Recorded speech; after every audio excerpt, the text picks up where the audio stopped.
A huge hurricane just went through town. Basements were flooded, the roof of one of my friend's restaurants caved in, one of my cats put a hole in my greenhouse, so now I have to repair its roof. But the onions look great.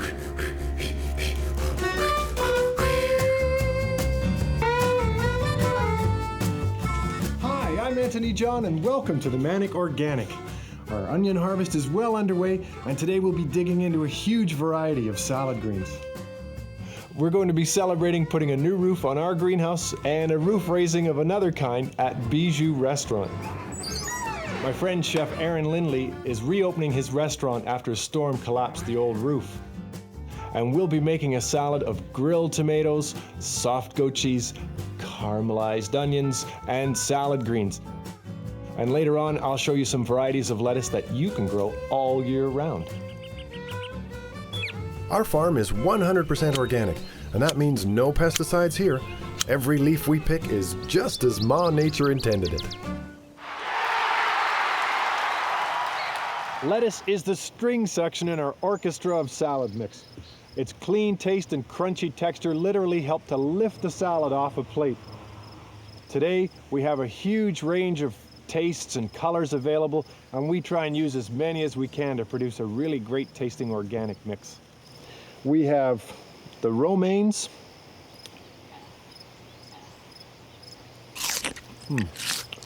We have butter crunch or iceberg. And finally we have the leafy types like this oak leaf. And they're all really tasty. Great part of a salad mix. Now lettuce has a very mild to slightly bitter flavor, always delicate. And for this reason, I think it's a great example of what vintners call terroir, which is the characteristics of the soil impart flavors to the crop. You can put all the nutrients and dissolve them chemically into a solution, a water-based solution, and grow your lettuce hydroponically, but you will never, ever be able to match the subtle flavors that growing your lettuce in good, healthy, organic soil provides. A great tasting crop. Now with lettuce, it's a give and take relationship. If you want a lot of nice salad, you've got to give it a lot of nutrients first. What we're looking to supply here at home in the garden is nitrogen. And the best source of nitrogen for the organic gardener is compost. And properly aged compost won't have any smell to it at all. Now it's too bad this isn't smell vision, but trust me, it has no smell. And that's where this is at, otherwise I'd be falling over. This is perfect stuff. You don't want to work it in too deep. 8 centimeters, top 8 centimeters is fine. But put a good layer on to get lots of lettuce off. And then work it in the top layer with one of these spike tooth cultivators or your rototiller. But these little things are great for getting into the surface of the soil. And it sounds like you do in a country western movie as well. And rake it smooth. Actually, this is my favorite part of the show. I like to call it rake and tillage.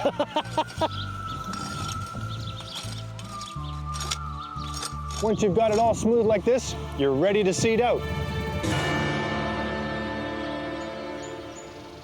If you want to grow lettuce organically, make sure you get a source of untreated or organic lettuce seed. Two of the main considerations are seed depth and soil temperature. Now, lettuce doesn't like to grow in hot soil at all. Too deep is too bad with lettuce. Anything greater than 1/4 of an inch, and it's not going to germinate that way either. Lettuce has to see the light in order to germinate. So about 1/8 to 1/4 of an inch deep is plenty. The rows are going in about 8 to 10 inches apart. If you're going to grow head lettuce, you want to keep the space between individual lettuce plants about 8 inches also. This device is called an Earthway seeder. Costs about $100 and is available from any seed company or garden supply store. It's the best $100 I've ever spent on my farm. It plants your seeds with great precision. Nothing goes to waste, and it saves your back because you can plant standing up. 3 more weeks and I'll be eating this for salad.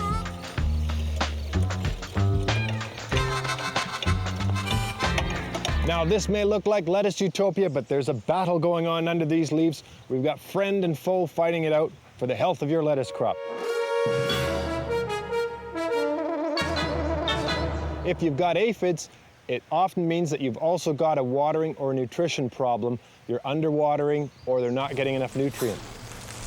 So to solve the problem of aphids in the lettuce patch, rather than use pesticides, we make sure there's plenty of water. Plus, we get a lot of help from our little friends. Ladybugs are great friends to have in the garden because they eat one of the #1 pests of lettuce, aphids. While these critters have their dinner, we should get to harvest some greens for ours. Now in the leaf lettuce section, there's a huge range of colors and leaf shapes to choose from, and we use these to add visual interest and texture to our salad mixes. The more loose leaf varieties you can grow, the more interesting your salad will be. And they're the best suited for this sort of salad growing operation where you're just cutting 1 or 2 leaves off a plant at a time. This variety here is called Tango. It's a new type out. It's compact. This one here is called New Red Fire for obvious reasons. It's a beautiful bright red color. In the summer months we're picking these twice a week. So it's well suited to frequent harvesting. Just take 1 or 2 leaves off a plant. Watch your fingers. At this stage, it's got just a hint of bitterness in it. Sort of a lovely, creamy texture. And another thing, while we're here, you might have this weed in your garden. It's called purslane. It's quite common in the summer months in hot, dry gardens. Don't throw it out, eat it. It's sort of a watermelon rind flavor and a little bit lemony. So if you find it in your lettuce bed, put it in your salad bucket. We've got the greens. Now we need some onions and some heirloom tomatoes to round out tonight's dinner.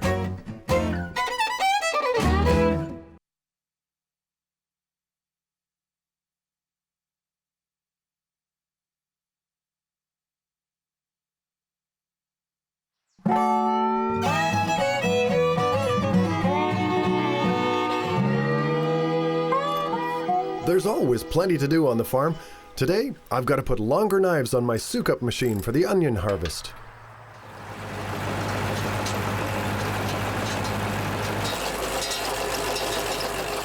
The soak-up knives lift the onions up to the surface, so my dad can come along with the potato harvester to scoop them up and let them cure in the sun.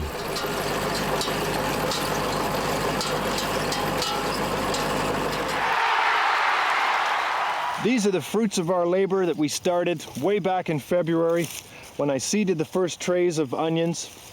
Then we moved them outside into the fields around May the 20th with us this year. It was a cold spring, but finally we've got a great looking crop of onions ready for the table.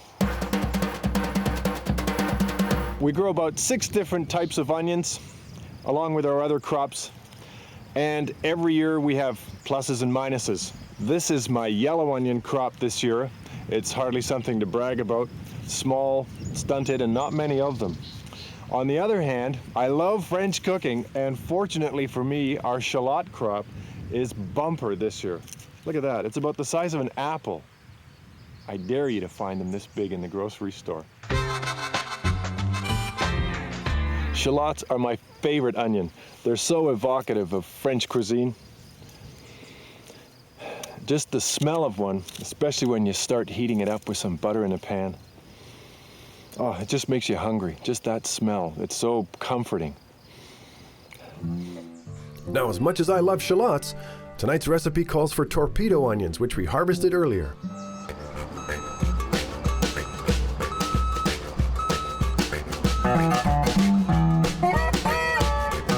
Now that the onion harvest is in, we've got time to do some much-needed maintenance on one of our greenhouses. Like a giant snake shedding its skin, our greenhouse gets a new covering every 4 years. This greenhouse is 100 feet long and 20 feet wide, so that's a lot of plastic. Take the old skin off the greenhouse and put a new skin on. So it's good practice for the tug-of-war contest and the plowing match.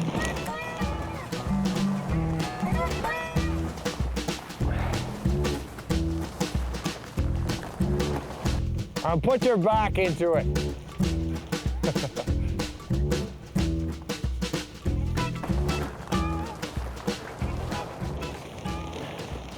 The old plastic doesn't go to waste.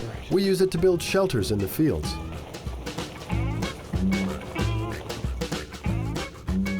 Now it's my 20-minute back to the womb experience. Ready, guys? Grab your corner.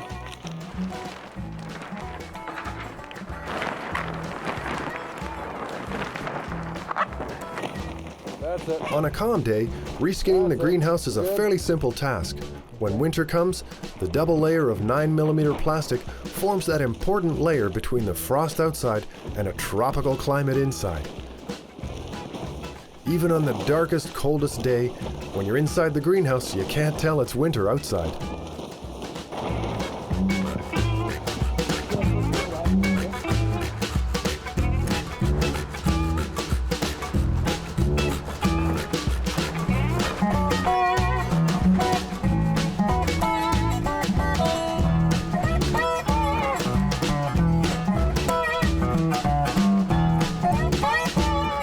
Now that we've worked up an appetite, it's time to collect the last ingredient for tonight's meal, the vegetable that is my secret love.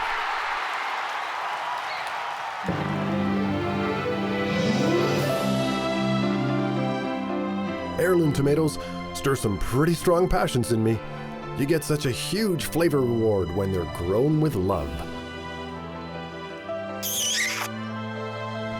Oh, my sweet little babies, how I love you so. These beauties will be a perfect ingredient for tonight's dinner. We still need goat's cheese for the salad, so it's off to the market, and then on to see Aaron to make our stacked tomato salad.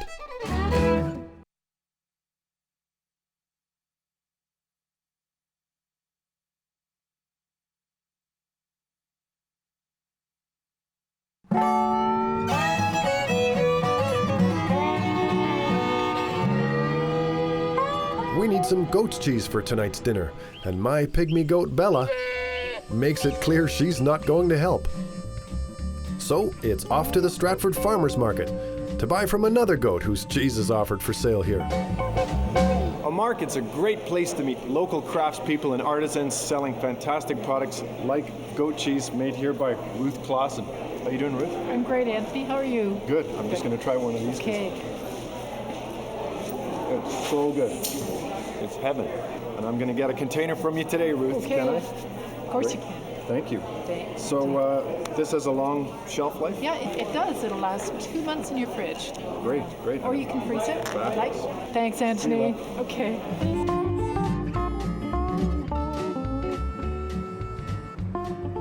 This is Bijou. Like the sign says, it's a culinary gem. Now with a new and improved roof. Today we're making one of Bijou's signature dishes to celebrate the reopening of the restaurant. Stacked tomato salad with goat's cheese and caramelized onions and bacon.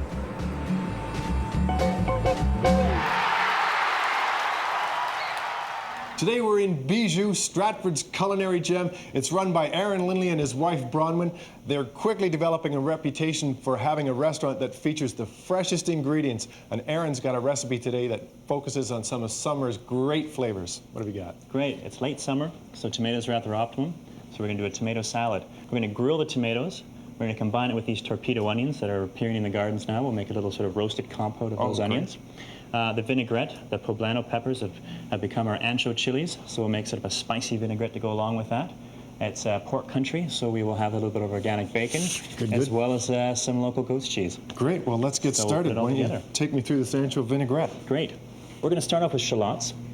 These are just about 2 tablespoons have been diced. If you could cut up about half of that garlic clove to yield about 1 teaspoon, please. finish my job first. The garlic doesn't have to be cut up too much. It's going into a blender. This is an ancho chili. It starts out life as a poblano pepper. It's picked when it's mature, then it's dried in the oven until it takes on a reddish sort of tinge. So it concentrates flavor and it concentrates the heat of the pepper as well. We've taken this pepper, we put it into a coffee grinder, and we've just ground it into a coffee grinder. Don't use the same one as you would for coffee. The flavor will be sort of peculiar the next morning. Right. So there's about 2 teaspoons here of the ancho chili. Okay. That'll go into the blender as well. We have some maple syrup. It gives sort of a Canadian theme to the vinaigrette, but it also gives a sweetness to the vinaigrette. We want to achieve balance in terms of flavor. Hot, sour, and sweet. Okay. Yeah. Into the blender. So it's all about creating balance in a vinaigrette. Everything in cooking has to be balanced. Okay. Well, I'm about as unbalanced as they come, so you're really going to have to show me how to do this properly. I've heard that, so here we go. We have some sherry vinegar. You may use white wine vinegar, you could use red wine vinegar. I like sherry vinegar simply for the flavor that it offers. Okay. Yep. Also to this vinaigrette, we're going to add chipotle peppers. Take about a teaspoon of this mixture that's been cut up and add that into our vinaigrette. At this point, we need to blend the ingredients, all right? Yep.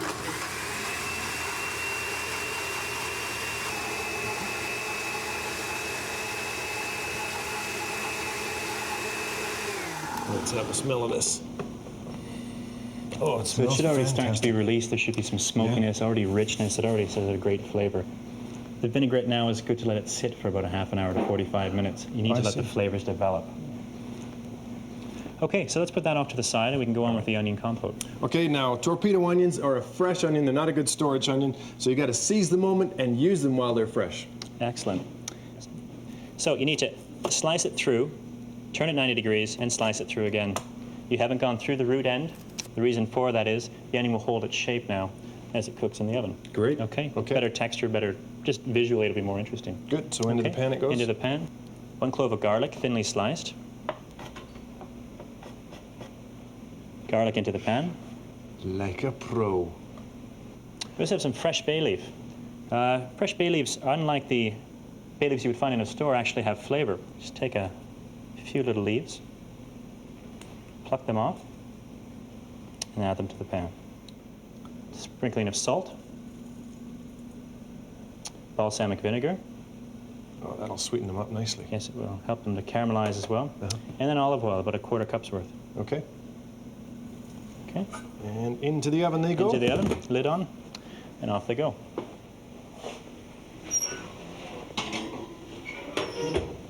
Okay. Next, we need to cut the tomatoes and get them ready for grilling. Okay. All right. Cut them about 1 centimeter thick. Yeah, these little beauties are from my farm. And I really like heirloom tomatoes for grilling because they have a firmer texture than store-bought varieties. The center part is more flesh and less jelly, so Less they really jelly. hold their shape a lot better. And besides the natural sweetness, it's a brilliant flavor. Great. Okay, well these beauties are ready. Great, perfect. So compote's in the oven. To the grill we go. To the grill we go. So this is actually a griddle pan. Probably something that everyone would have at home if you don't have a barbecue.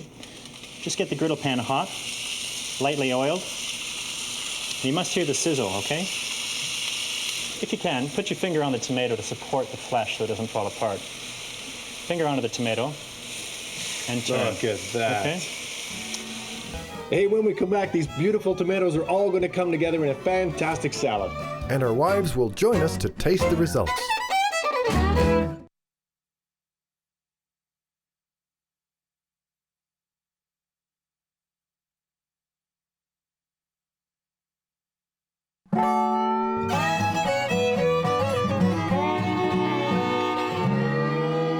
Well, I tell you what, we've got a Perth County bounty right here. Greens from our farm, tomatoes from our farm, caramelized onions from our farm, local goat cheese, all together in a Bijou salad. Let's put it together. All right, wonderful. So let's start with our onions.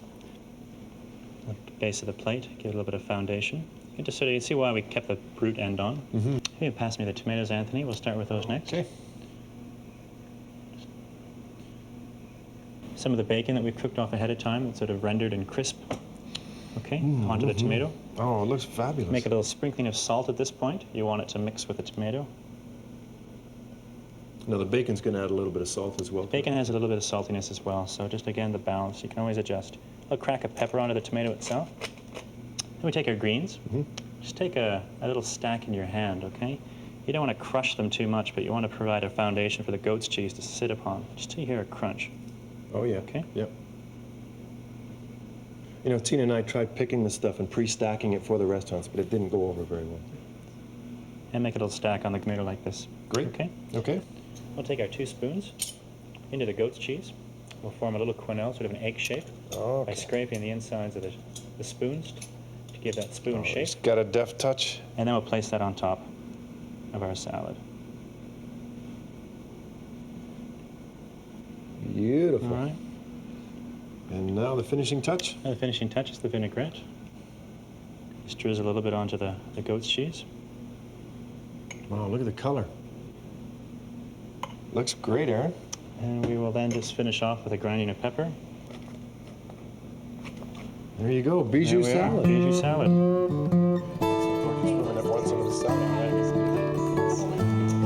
Hello, ladies. Hey, Hans. Salad. Thank you. Oh, looks gorgeous. Getting into the kitchen with the chefs we supply helps me understand the style of each individual chef, so I can match produce with each particular restaurant. Sharing a meal with them reinforces the bond between growers and chefs, and it makes Tina and I want to work that little bit harder to make sure we grow the best tasting food possible. This is really amazing. You guys did a great job. It really is. Team effort. Great. There's something your dad would say, don't When I first started growing organic produce for the restaurants, I really thought I was going out on a limb. But I think it's more like going back to the roots of farming. Anyway, it's always good to branch out. Until next time on the Manic Organic, I'm Antony John, a man completely out of his tree.